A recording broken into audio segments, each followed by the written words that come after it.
400 पार करती रहे जनता, इनको भेज दिया 7 समुंदर पार। इलेक्ट्रॉनिक मशीन ईवीएम यदि सही रहती तो वो 100 भी क्रॉस नहीं कर पाते। और जिस तरह से यूपी से उठा के फेंके हैं ना, उस तरह से महाराष्ट्र भी उठा के फेंकेंगे। अभी 6 मंथ के बाद देखिए इनकी सरकार गिरने वाली है। कौन सी साहब के पास बहुमत है? ये भी तो बैसाखी पे चल रहे हैं। मोदी जी जिस दिन अपना स्पीकर बनाएंगे फिर वो हिंदू मुस्लिम की राजनीति करेंगे। महंगाई बेरोजगारी पर उनसे कोई मतलब नहीं रहेगा। दबाए थे दलितों को, जिस तरह से उजाड़े थे मकान, अब वो नहीं हो पाएगा इनका काम। जैसे स्पीकर पद नहीं मिला तो तुरंत ये नायडू और नीतीश कुमार जी इंडिया गठबंधन के समर्थन देने के लिए तैयार हैं। मोदी जी कह रहे हैं सबका साथ, अपने मित्रों का विकास, अडानी अबानी का विकास करेंगे। हिंदू मुस्लिम तो आप कर रहे हो, किसी कह रहे कि बकरी खुल जाएगा, कि कभी भैंस लेकर चले जाएंगे, सब तुम्हारे यहाँ कब्जा कर लेंगे। सब आरएसएस के गोद से वो पले बड़े हैं और आरएसएस से वो विरोध कर रहे हैं। जिस दिन आरएसएस चाहेगी उनको उठा के फेंक देगी।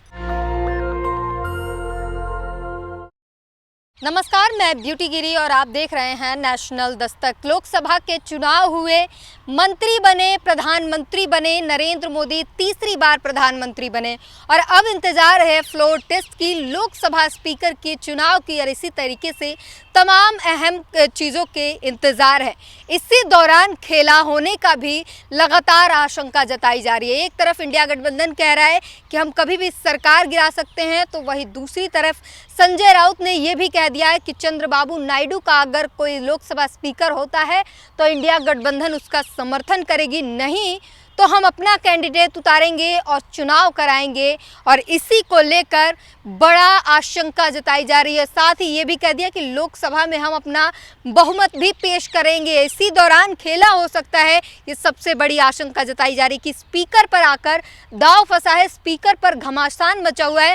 और अगर स्पीकर भाजपा के नहीं होती है तो समझिए जिस तरीके से मनमानी और जो संसद में सस्पेंशन हुए थे, हाल ही में 1 साल भी नहीं हुआ उस घटना को याद कीजिए, और जो सस्पेंशन हुए थे वो कहीं ना कहीं इस तरीके से चीज़ें जो है वो नहीं चल पाएगी। राजेश हमारे साथ बातचीत करने के लिए, क्या कहते हैं स्पीकर पर जो घमासान मचा हुआ है, क्या लगता है कौन होगा स्पीकर? देखिए स्पीकर तो होना चाहिए नायडू जी का। हाँ। क्योंकि नायडू जी ने बोला है कि मेरा स्पीकर रहेगा, नहीं तो फिर हम यहाँ से पलटी मारेंगे। और मोदी जी चाह रहे हैं कि मेरा स्पीकर रहे। मोदी जी जिस दिन अपना स्पीकर बनाएंगे फिर वो हिंदू मुस्लिम की राजनीति करेंगे, फिर वो वही राजनीति करेंगे जो पुराने वाली, सबको दबाएंगे, महंगाई बेरोजगारी पर उनसे कोई मतलब नहीं रहेगा, सबको ले जाकर वही काम करेंगे। इसलिए सोच रहे हैं नायडू जी को मेरा स्पीकर रहेगा और मैं जैसा कहूँगा वैसे काम चलेगा। और इंडिया गठबंधन, यदि इंडिया गठबंधन भी सोच रहा है कि इसके लिए इनका स्पीकर नहीं रहेगा, इसके लिए अलग से चुनाव करा दिया जाए और इस पर स्पीकर तय कर दिया, जिससे इंडिया गठबंधन भी समर्थन कर देगा उस पर। तो मौके का फायदा उठा रही है कांग्रेस और इंडिया गठबंधन पूरा एकदम मौके से। जिस तरह से ये 10 साल में इनका ने फायदा उठाया है, उस तरह से अब इंडिया गठबंधन एक विपक्ष मजबूत एक पार्टी बन गई है, जिससे इनका जो काम करेंगे इनके पीछे पीछे भी चलेंगी। इनको जो जैसे जैसे उस बारी भी काम किए थे, दबाए थे दलितों को, जिस तरह से उजाड़े थे मकान, अब वो नहीं हो पाएगा इनका काम। हाँ, मतलब विपक्ष इस बार मजबूत है और काउंटर करके रहे सरकार को, मतलब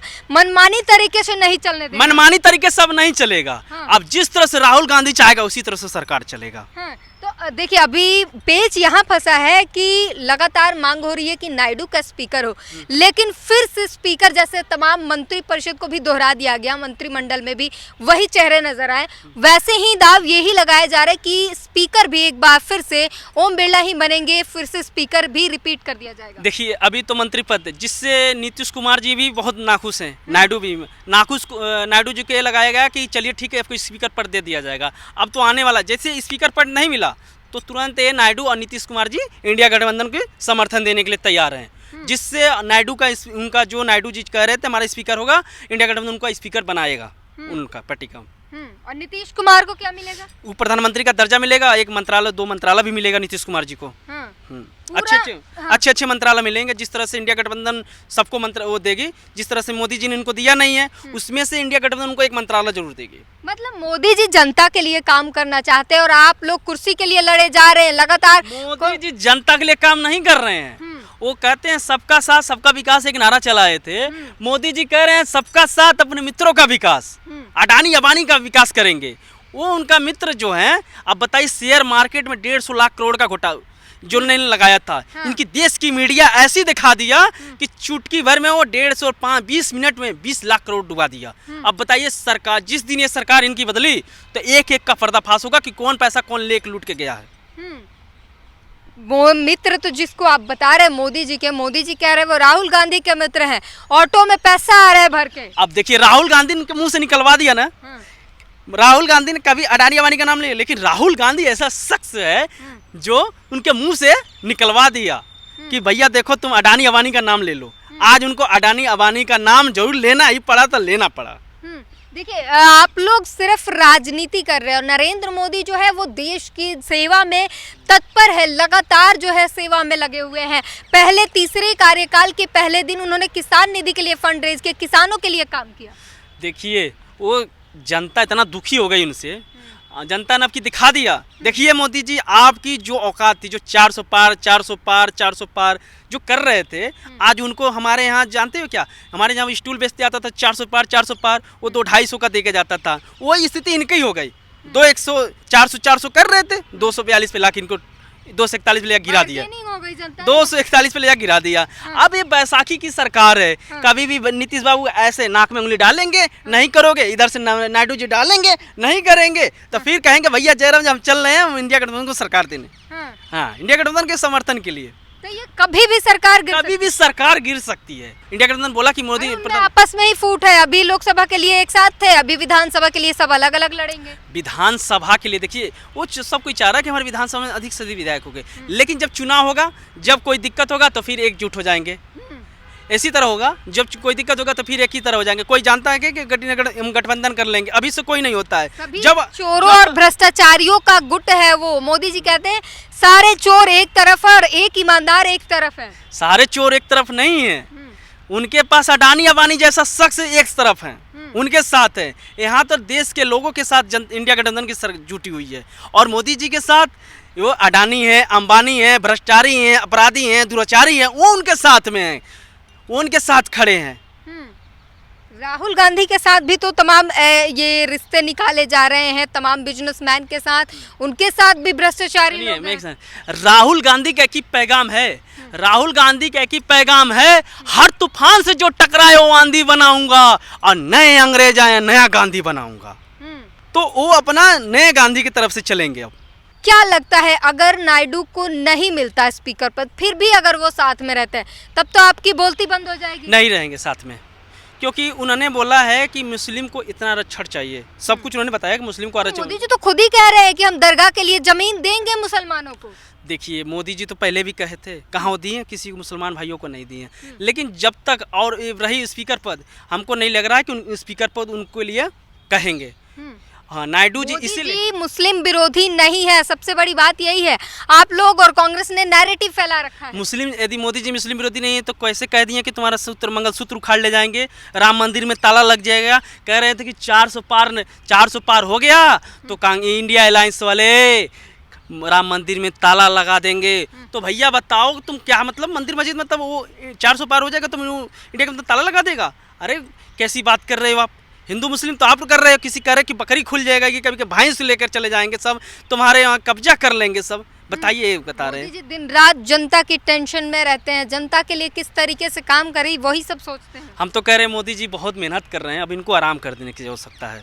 बहुत बेचारे मेहनत कर रहे हैं जनता के लिए बहुत, अब जनता भी सोच रही है कि मोदी जी को आराम करना चाहिए, अब बेड रेस्ट ले लें, अब अपना प्यार चाहती है कि पावरफुल नेता हो आपके देश में जो देश को पावरफुल नहीं चाहिए हमको, वही तो बता रहा हूँ। मोदी जी को पावरफुल अब घर पे उनके बैठना चाहिए कि भैया अब दूसरा कोई देखिए। अब इनसे आरएसएस भी दुखी हो गया, इनसे आरएसएस भी, तो मोहन भागवत जी भी बहुत दुखी हो गए। अच्छी बात है ना, आरएसएस अच्छी चीजें नहीं थी, अब वो उन लोगों ने साफ कर लिया, हटा लिया। ये नहीं इनको पता है कि आरएसएस के गोद से वो पले बड़े हैं और आरएसएस से वो विरोध कर रहे हैं। जिस दिन आरएसएस चाहेगी उनको उठा के फेंक देगी। 400 पार करती रहे जनता, इनको विद्या 7 समुंदर पार। कहाँ 7 समुंदर पार? सरकार उनकी है, 240 सीटें उनके पास है भैया। जितनी इंडिया गठबंधन के पास मिला के नहीं है, अकेली उतनी उनकी है। सुनिए बता रहा हूँ, वो भी इलेक्ट्रॉनिक मशीन ईवीएम यदि सही रहती तो वो 100 भी क्रॉस नहीं कर पाते, 100 भी क्रॉस नहीं कर पाते। ऐसे जैसे जगह पर उन्होंने धांधली कर दिया है, वही तो पता है। एलन मस्क भी बोला है कि ऐसी बातें कर जा सकता है। जब हार जाते हैं तो ईवीएम पर ठीकरा फोड़ देते हैं, और जीत का क्या करेंगे? जीत वाले पे ईवीएम हार की बात नहीं है। बात उसकी नहीं है, जो जनता के सामने दिखाई दिया है। अभी फर्रुखाबाद में भी दिखाई दिया है, नवल किशोर के साथ वो जीता हुआ बंदा उसको हरा दिए सब सपा से। नवल किशोर साहब 1500 वोट से हारे हैं, वो जीत के उनको फिर उसके बाद आपस में जाकर फिर उनको हरवा दिया गया। बताइए वहाँ के प्रशासन ने इनको हरवा दिया, वहाँ के प्रशासन ने उन लोगों को हरवा दिया। मुंबई में जो इसी तरीके का एक केस आया है जहां पर ओटीपी का सीन आ रहा है कि फ़ोन कनेक्टेड था, उसमें अनलॉक करने के लिए ओटीपी आ रहा था, इसको किस तरीके से देखते हैं आप? वो जिस तरह एलन मस्क बता रहे हैं वो हमको लग रहा है सही बात कर रहे हैं। हमारा चुनाव आयोग नहीं मानता है ना कि हैक होता है, चुनाव आयोग तो कहता है कि नहीं हो रहा है। कह रहा हूँ लश्कर भी तुम्हारा है, सरदार भी तुम्हारा है, लश्कर भी तुम्हारा है, सरदार भी तुम्हारा है, तुम झूठ को सच लिख दो, अखबार भी तुम्हारा है, और इस दौर के फरियादी जाए तो जाए कहाँ, कानून भी तुम्हारा, ईवीएम भी तुम्हारा है, सब कुछ तुम्हारा है। तो मतलब आपका सब कुछ है। जिस दिन ये सरकार बदलेगी सब दूध का दूध पानी का पानी हो जाएगा कि कौन सही था कौन नहीं सही था। ईवीएम ने बोलती बंद करा दिया है सबकी। नरेंद्र मोदी खुद कह रहे हैं कि जरा पता करो, सबकी बोलती बंद हो गई है। इंडिया गठबंधन वाले फेक न्यूज़ पे भरोसा करते हैं, फेक न्यूज़ फैलाते हैं। फेक न्यूज़ तो मोदी जी फैलाते, वो व्हाट्सअप यूनिवर्सिटी से लोग आते हैं, बीजेपी लोग व्हाट्सअप यूनिवर्सिटी से आते हैं। फेक न्यूज़ तो वो लोग फैलाते हैं। अब जहाँ पर धांधली किया वो क्या फेक न्यूज़ था? आप जहाँ सरेआम धांधली कर रहे हो वो फेक तो न्यूज़ थोड़ी ना है। अब तो कुछ अब देखिए, अब ये कह रहे हैं फेक न्यूज़ फैला रहे हैं। सबसे बड़े तो वही घपलेबाज लोग बैठे हैं बीजेपी में, सबसे बड़ा भ्रष्टाचारी अपराधी तो सब लेकर अपने को डूबे हुए हैं। 8,000 10,000 करोड़ 70,000 करोड़ का लेकर बैठे हुए हैं और बोल रहे फेक न्यूज़ है। महाराष्ट्र में जो उथल पुथल चल रही है, भाजपा जो है सर्वे करा रही है अलग से विधानसभा चुनाव लड़ने के लिए, इसके बारे में क्या सोचते हैं? देखिए महाराष्ट्र में जो चुनाव होगा वहाँ पर भी इंडिया अलायंस की सरकार बनने जा रही है, क्योंकि वहाँ के महाराष्ट्र के लोग भी इनको नकार चुके हैं, बीजेपी को बुरी तरह से नकार चुके हैं। और जिस तरह से यूपी से उठा के फेंके हैं ना, उस तरह से महाराष्ट्र में उठा के फेंकेंगे। महाराष्ट्र में इनको फेंक दिया गया, इनको फेंक दिया गया। अब की बार यूपी में विधानसभा में इनका जो ये कर रहे हैं, कुछ आ गया था योगी जी का, पूर्ण बहुमत से आगे आ गया था सरकार, तो अब ये सोच रहे हैं योगी महाराज जी, अब उनका वो जितना सोचे तो अब नहीं आ पाएगा। अभी कितना आ पाएगा ये? करीब से करीब विधानसभा देखिए कह नहीं सकते, 200 आ जाए बहुत, 200 से हमको लग रहा है कि कम ही रहेगा। 200 से कम? जिस तरह का माहौल अब इस समय, जो इस तरह से युवा में गरीबी में बेरोजगारी जिस तरह से युवा ने झेला है, उस तरह माहौल देखकर कह रहे हैं कि उस तरह से कमी आएगा उनका विधानसभा में सीट। तो ये बड़ी बात कह रहे हैं कि उत्तर प्रदेश में भी भाजपा को जो है विधानसभा में भी कम आने वाले हैं और महाराष्ट्र से भाजपा जाने वाली है। महाराष्ट्र एकदम भाजपा साफ होने वाली है। अब की बार युवा ने यही ठाना है और इंडिया अलायंस का सरकार बनाना है और उज्जवल भविष्य को लाना है। कहाँ बनेगी इंडिया अलायंस की सरकार? बहुमत नहीं है, बहुमत चाहिए होता है। बहुमत तो आएगी ना, अभी 6 मंथ के बाद देखिए इनकी सरकार गिरने वाली है। कौन सी साहब के पास बहुमत है? ये भी तो बैसाखी पे चल रहे हैं। कभी नीतीश कुमार जी कहीं इधर पलटी मारेंगे, कभी उधर मारेंगे, तो हो गया सरकार इनकी खत्म हो गई। नीतीश कुमार ने कह दिया है कि हम साथ मिलकर सरकार चलाएंगे। नीतीश कुमार जी मोदी जी के साथ है। नीतीश कुमार जी की बातें सुन के क्या बताया जाए। नीतीश कुमार जी तो कहते हम तो साथ जीना कबूल है, लेकिन बीजेपी में मर जाएंगे, लेकिन नहीं जाना कबूल है। तो बताएं, उनकी बात जब उतना तक बोल सकते हैं वो तो बोलेंगे चलिए भाई हम तो साथ में हैं, लेकिन ये अभी तक ये नहीं पता चल पाता है नीतीश कुमार जी हैं तो हैं किसके साथ। वो तो कभी इंडिया गठबंधन के साथ भी जाते हैं, कभी बीजेपी के साथ, लेकिन हकीकत बात ये है को इंडिया अलायंस के संपर्क में है। जी, बड़ी बात कह रहे हैं कि नीतीश कुमार है वो लगातार जो है इंडिया गठबंधन के संपर्क में, और सभी को कहीं ना कहीं यही उम्मीद है। कई बार तो अगर नायडू की बात कर लें, उनके राज्य में जनता विरोध कर रही है ताकि भाजपा के साथ न जाए, एनडीए में साथ न जाने के लिए उनका विरोध किया जा रहा है, उन्हें अलग हटने के लिए किया जा रहा है। नीतीश कुमार से यही उम्मीद लगाई जा रही है कि वो इंडिया गठबंधन में चले जाएं और एनडीए का साथ छोड़े, और इसी तरीके से लगातार दावे किए जा रहे हैं। 6 महीने ये सरकार नहीं चल पाएगी। आने वाले समय में पता चलेगा क्या कुछ होता है, सरकार चलती है या फिर गिर जाएगी। पूरी बातचीत पर अपनी प्रतिक्रिया जरूर दीजिए। कैमरामैन आशीष के साथ ब्यूटी गिरी, धन्यवाद। नेशनल दस्तक की आपसे गुजारिश है कि अगर इसको बचाना चाहते हैं तो नेशनल दस्तक को सब्सक्राइब करने के लिए रेड कलर के सब्सक्राइब बटन को दबाएं, फिर बेल आइकन की घंटी दबाएं। नेशनल दस्तक को बचाने के लिए बहुत जरूरी है कि हर खबर को शेयर करें, लाइक करें, कमेंट जरूर करें।